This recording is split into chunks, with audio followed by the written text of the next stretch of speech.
7 shot, 2 fatally in Mandeville Market mass shooting. NWC under fire after 20 shops were destroyed in early morning blaze in Lucy.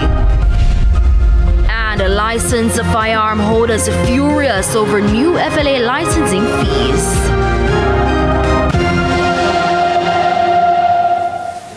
Good evening and welcome to Primetime News. We're live both on air and also online at onespotmedia.com. I am Javon Keys. And I'm Kalisha Williams. A special welcome to those of you watching on TVJ International in the Cayman Islands. Now, a little later on, we'll have the financial week. And in that product, we'll be looking at the characteristic rating for the NCB Financial Group. They have reaffirmed a high rating for them, so you want to stick around for those details. But with a preview of what's to come in sports, here's Jordan Ford. Well, Javon, a Mason has been called up for Jamaica, former England Youth International, but perhaps not the Mason you were thinking of.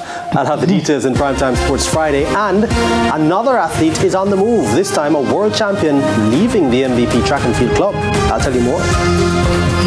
Thanks, Jordan. And Romain is also here with what's to come in the weather.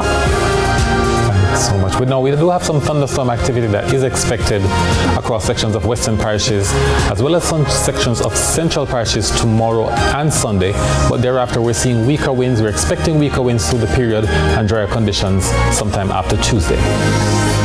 So definitely you don't want to watch that card this weekend. Exactly. There's also sports commentary, E-Prime and the weather report and forecast in detail later on. But before the break, the feedback question. And this evening we're asking what more can be done to lessen incidents of fires in markets.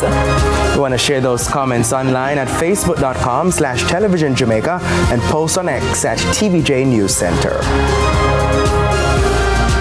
Please stay with us. Primetime News returns right after this break.